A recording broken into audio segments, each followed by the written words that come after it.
के महत्व के बारे में। इस विषय से जुड़े सवाल आप पूछ सकते हैं हमारे इन फोन नंबर्स पर। साथ ही आप अपने प्रश्न कार्यक्रम के दौरान ईमेल भी कर सकते हैं। तो देखिए रविवार 27 अक्टूबर सुबह 8 बजे टोटल हेल्थ सिर्फ डीडी न्यूज पर।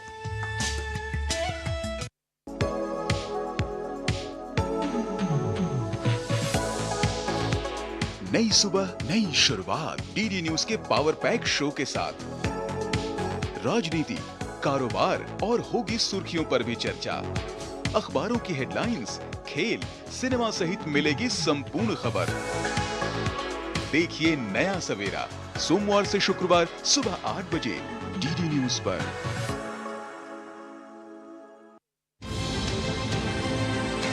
राष्ट्रीय खबरें हो या अंतर्राष्ट्रीय मुद्दे की बात, राजनीति से जुड़ा हर पहलू, साथ ही बिजनेस का उतार चढ़ाव, खेल जगत की अपडेट से लेकर मनोरंजन की छोटी बड़ी हलचल। देखिए मिड डे प्राइम।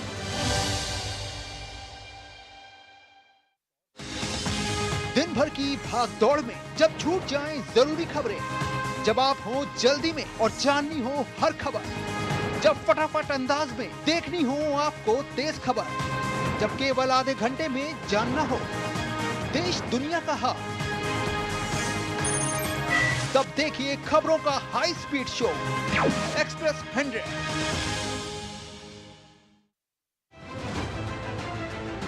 आर्थिक जगत की सुर्खियां आम आदमी के लिए क्या है मायने, शेयर बाजार और दूसरे फाइनेंशियल मार्केट्स के तमाम अपडेट्स, कारोबार जगत की बड़ी खबरों का सटीक और सरल विश्लेषण।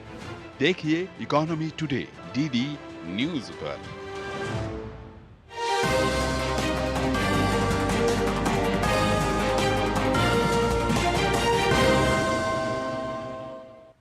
नमस्कार, स्वागत है आप सभी का डीडी न्यूज में। आपके साथ मैं हूं संध्या शर्मा। आइए बुलेटिन की शुरुआत करें हेडलाइंस के साथ। महाराष्ट्र विधानसभा चुनाव के लिए भाजपा ने 22 उम्मीदवारों के नामों की दूसरी सूची की जारी। कांग्रेस की दूसरी सूची में 23 उम्मीदवारों की घोषणा। शिवसेना उद्धव गुट की दूसरी सूची में 15 उम्मीदवारों का ऐलान। राष्ट्रवादी कांग्रेस पार्टी शरद पवार ने जारी की 22 उम्मीदवारों की सूची। मथुरा में आरएसएस की अखिल भारतीय कार्यकारी की बैठक में बांग्लादेश से हिंदुओं के पलायन पर जताई गई चिंता, सुरक्षा पर दिया जोर। 2013 में वक्फ बोर्ड में किए गए संशोधन को बताया असंवैधानिक। प्रदूषण नियंत्रण की समस्या पर केंद्रीय मंत्री शिवराज सिंह चौहान ने की महत्वपूर्ण बैठक। पिछले साल से इस साल तक पंजाब में पराली जलाने के मामलों में 35% और हरियाणा में 21% की आई कमी। इजराइल ने ईरान के तेहरान, खुजेस्तान और इलम प्रांत पर किए हमले। 2 सैनिकों की मौत। ईरान ने की हमलों की निंदा, कहा हमें अपनी रक्षा करने का है अधिकार। और भारतीय जूनियर हॉकी टीम ने सुल्तान ऑफ जोहर कप में जीता कांस्य पदक। रोमांचक शूटआउट मुकाबले में न्यूजीलैंड को 3-2 से दी मात।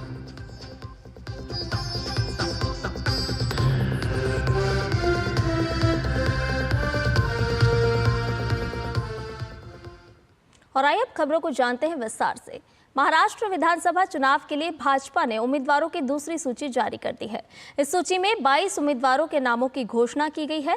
भाजपा ने अपनी पहली सूची में 99 नामों का ऐलान किया था। इसके साथ ही पार्टी अब तक 121 उम्मीदवारों के नामों का ऐलान कर चुकी है। बीजेपी ने लातूर ग्रामीण सीट से कांग्रेस के दिग्गज नेता विलासराव देशमुख के बेटे धीरज देशमुख के खिलाफ रमेश कराड़ को टिकट दिया है। वहीं गोपीचंद पडलकर को जत विधानसभा सीट से टिकट दिया गया है। विधायक देवयानी फरांदे को नासिक सेंट्रल विधानसभा क्षेत्र से उम्मीदवार घोषित किया गया है। बीजेपी ने धुले ग्रामीण से राम भदाने को उम्मीदवार बनाया है। वहीं मलकापुर से चैन सुख संचेती को मैदान में उतारा गया है। महाराष्ट्र में विधानसभा चुनाव के लिए कांग्रेस ने 23 उम्मीदवारों की दूसरी सूची जारी की है। कुल मिलाकर कांग्रेस ने अब तक 71 प्रत्याशियों के नामों का ऐलान कर दिया है। कांग्रेस ने वर्धा से शेखर प्रमोद शेंडे, कामठी सीट से सुरेश भोयर, आर्नी सीट से जितेंद्र शिवाजीराव मोघे, औरंगाबाद पूर्व से मधुकर देशमुख, शिरोल सीट से गणपतराव पाटिल, रालेगढ़ से वसंतपुर के और सावनेर से अनुजा सुनील केदार को उम्मीदवार बनाया है।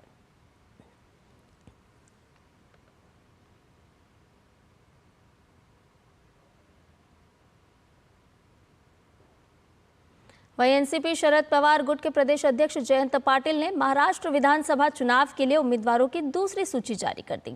दूसरी सूची में कुल 22 उम्मीदवारों की घोषणा की गई है। पहली सूची में एनसीपी शरद पवार गुट के 45 उम्मीदवारों के नामों की घोषणा की गई। इसके बाद एक और लिस्ट सामने आई है। दूसरी सूची में अकोले से अमित भांगरे को उम्मीदवार घोषित किया गया है। भूम परांडा से राहुल मोटे को टिकट दिया गया है।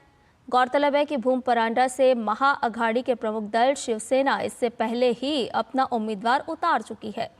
एरंडोल से सतीश पाटिल को उम्मीदवार बनाया गया है। बीड से संदीप क्षीरसागर, मालशरस से उत्तम जानकर और नासिक पूर्व से गणेश गितेकी की घोषणा की गई है।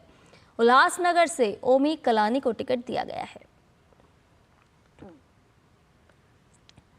महाराष्ट्र में विधानसभा चुनाव को लेकर शिवसेना उद्धव गुट की तरफ से प्रत्याशियों की दूसरी सूची जारी की गई। शिवसेना उद्धव बालासाहेब ठाकरे ने दूसरी सूची की घोषणा की। पार्टी की दूसरी सूची में 15 उम्मीदवारों के नाम जारी किए गए। धुले शहर से अनिल गोटे, चोपड़ा एससी से राजू तड़वी, जलगांव शहर से जयश्री, सुनील महाजन और कई लोगों के नाम इस सूची में शामिल हैं।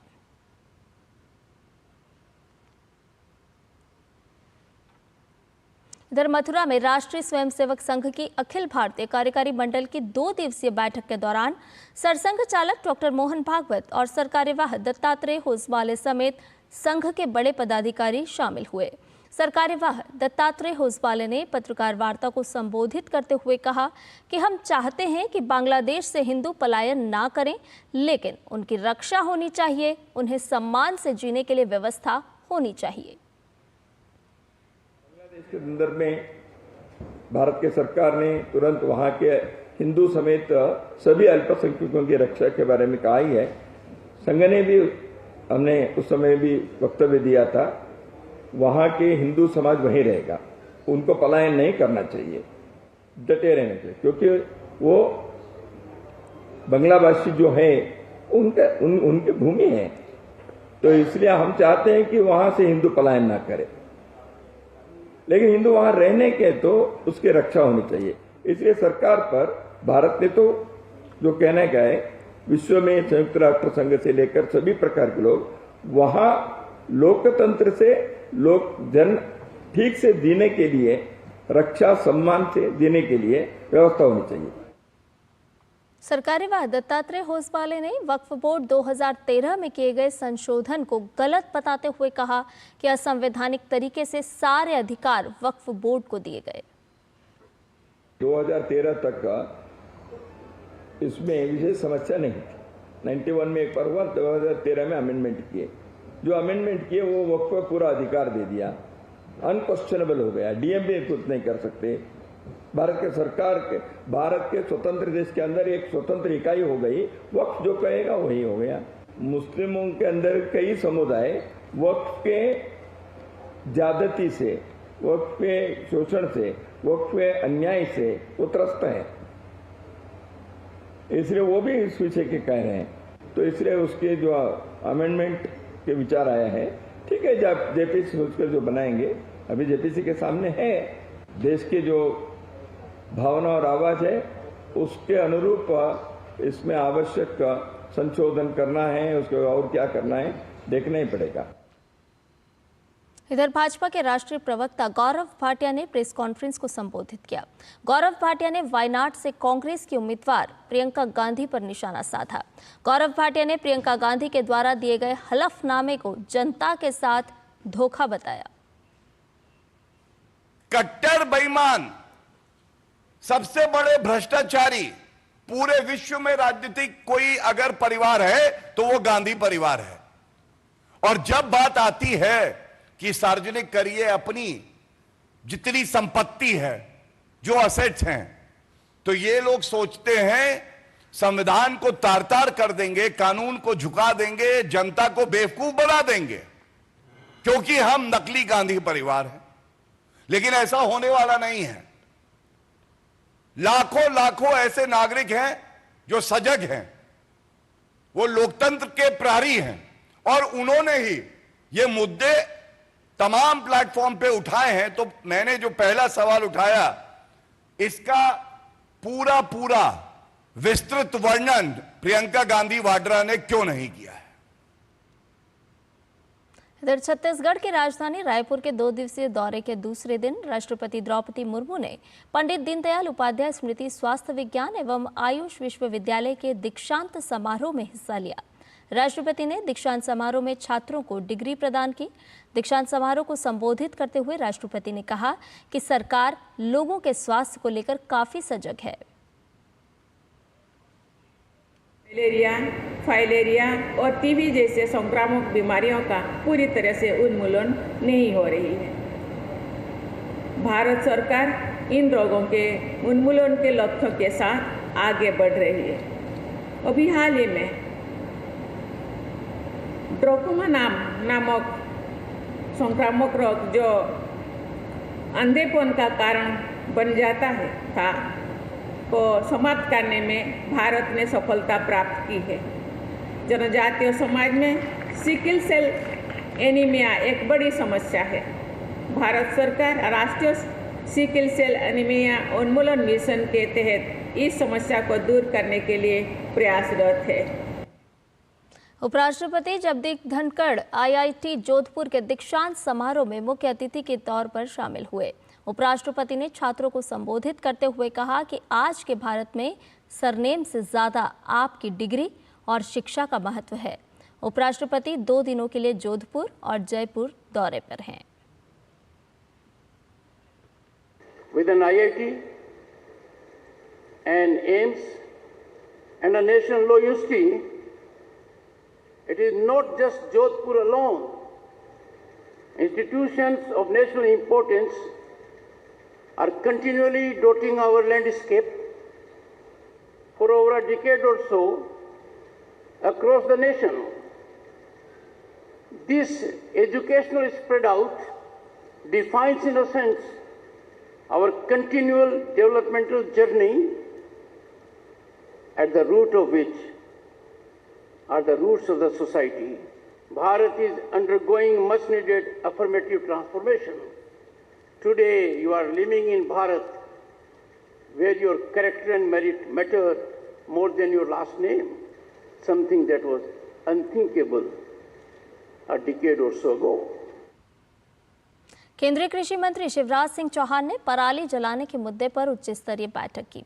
बैठक को सफल बताते हुए उन्होंने कहा कि बैठक में केंद्रीय मंत्री भूपेंद्र यादव, भागीरथ चौधरी, उत्तर प्रदेश, पंजाब, हरियाणा, दिल्ली के कृषि एवं वन पर्यावरण मंत्री सहित राज्यों के कृषि सचिव और मुख्य अधिकारी शामिल हुए।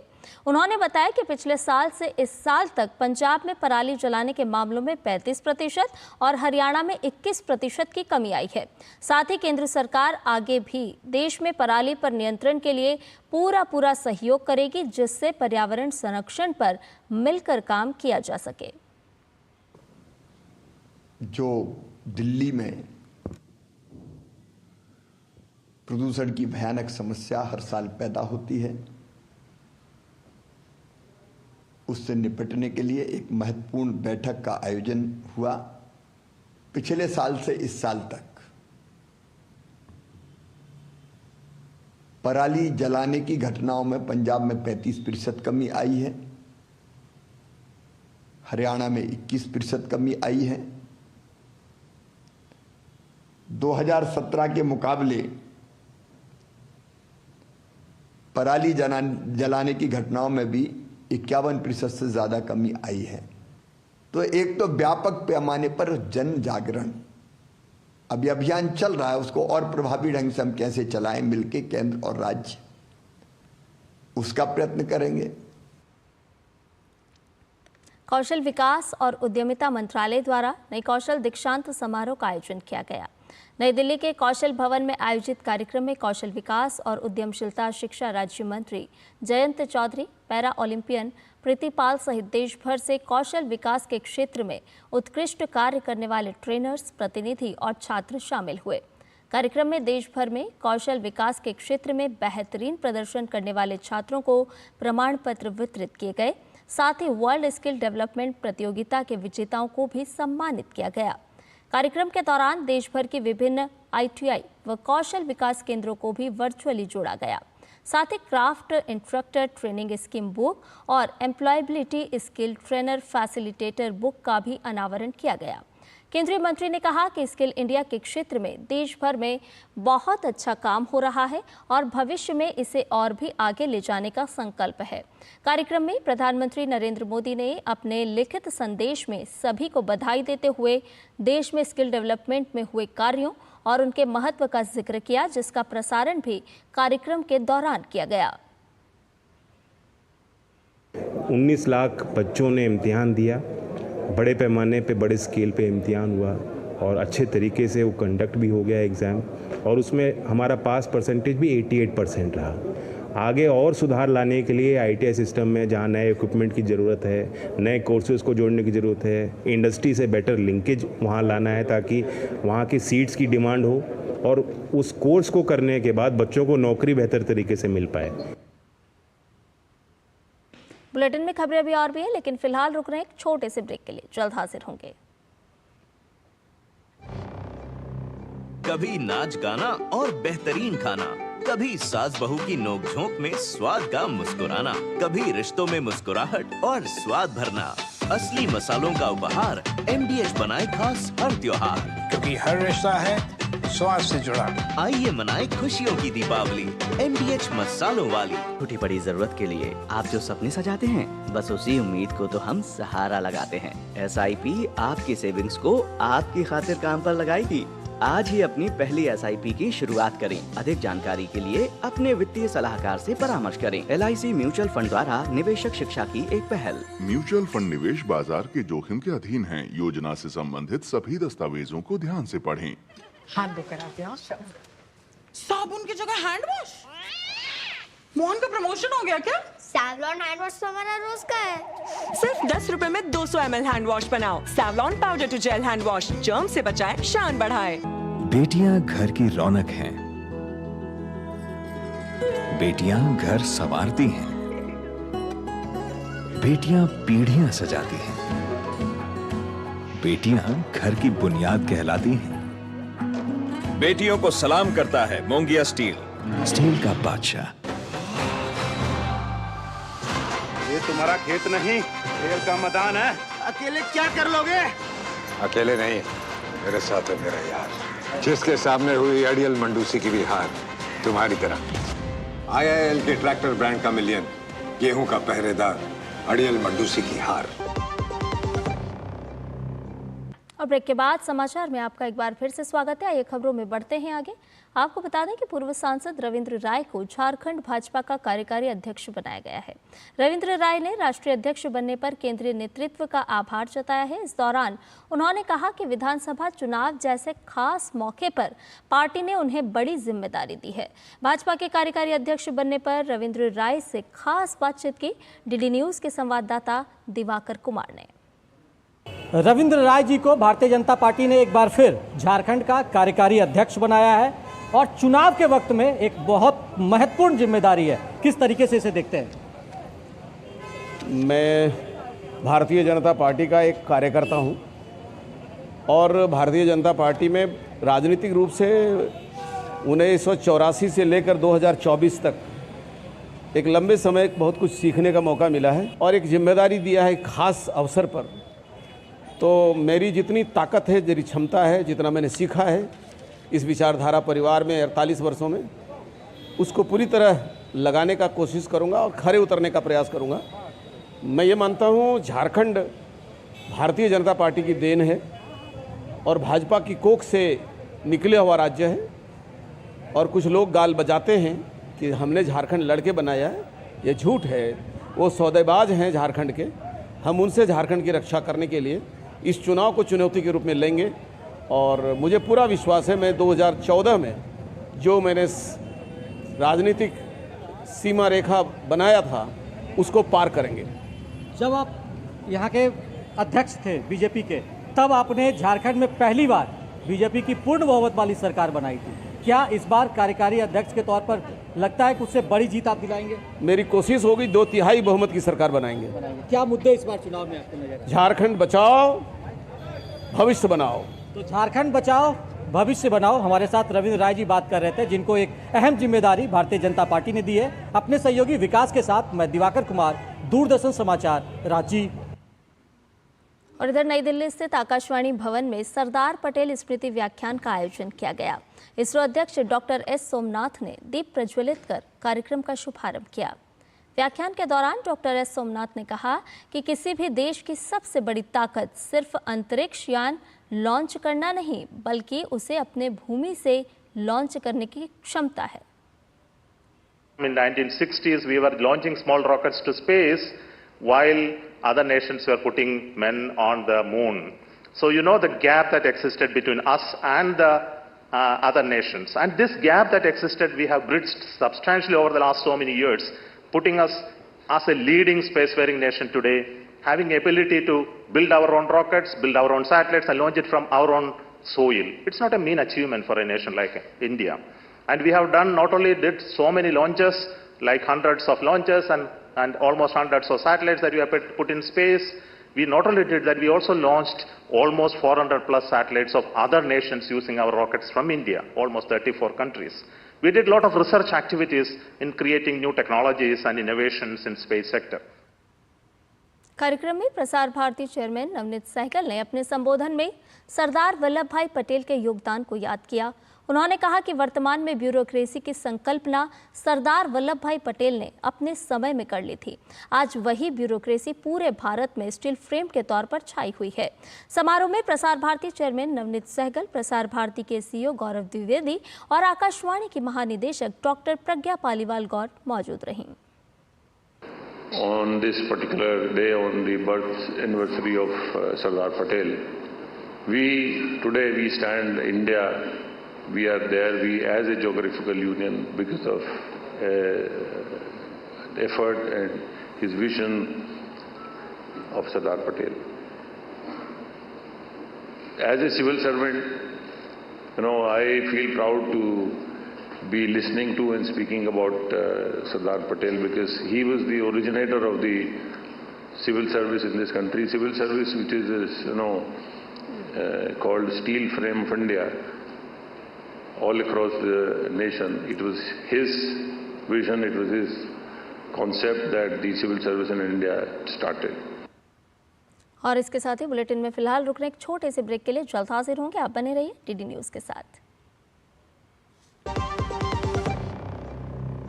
जिंदगी की हर छोटी बड़ी जरूरत के लिए आप जो सपने सजाते हैं, बस उसी उम्मीद को तो हम सहारा लगाते हैं।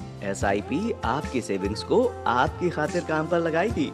आज ही अपनी पहली SIP की शुरुआत करें। अधिक जानकारी के लिए अपने वित्तीय सलाहकार से परामर्श करें। LIC म्यूचुअल फंड द्वारा निवेशक शिक्षा की एक पहल। म्यूचुअल फंड निवेश बाजार के जोखिम के अधीन हैं। योजना से संबंधित सभी दस्तावेजों को ध्यान से पढ़ें।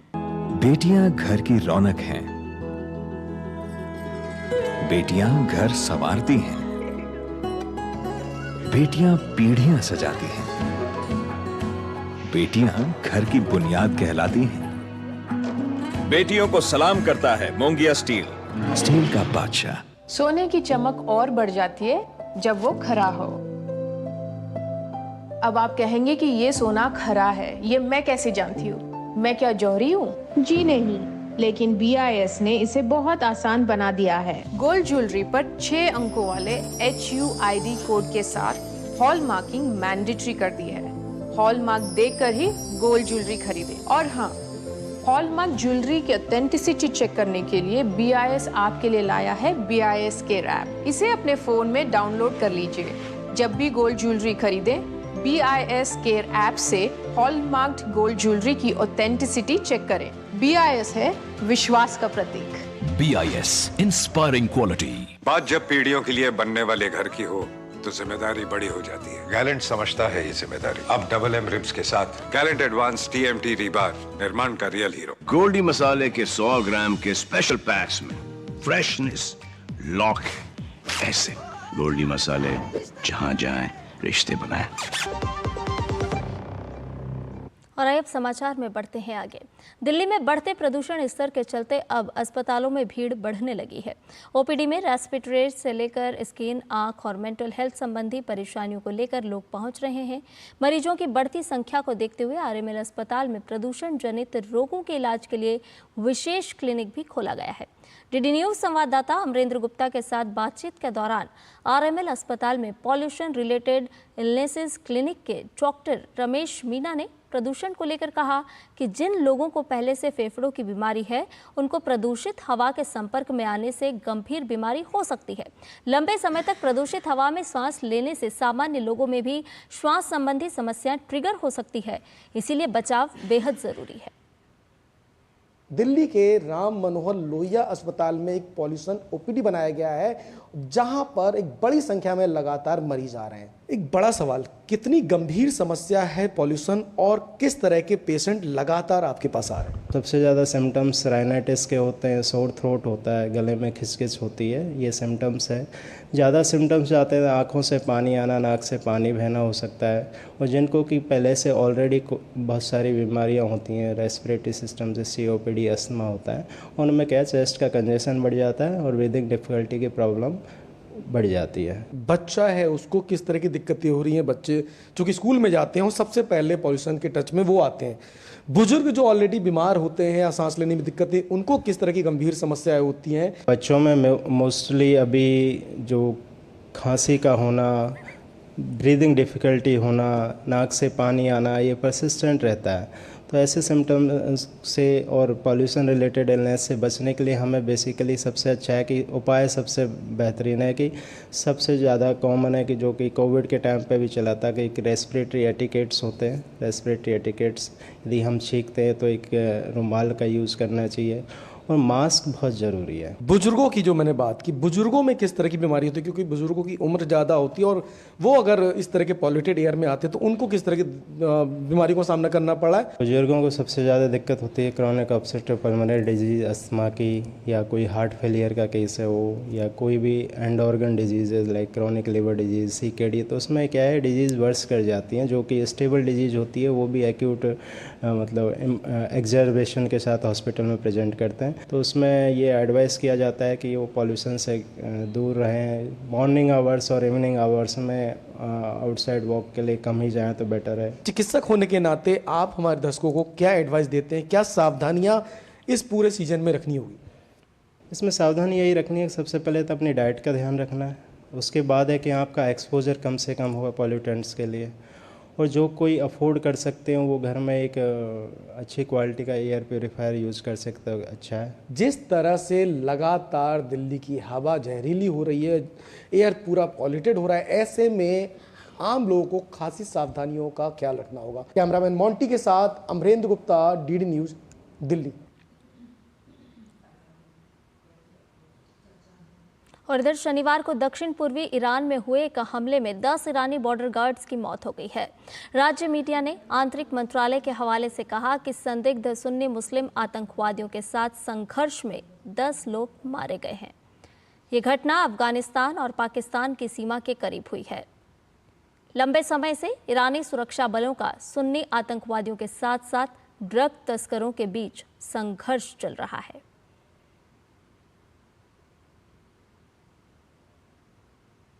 और इसके साथ ही समाचारों में फिलहाल मेरे साथ इतना ही, लेकिन डीडी न्यूज़ पर खबरों का सिलसिला लगातार जारी है। नमस्कार।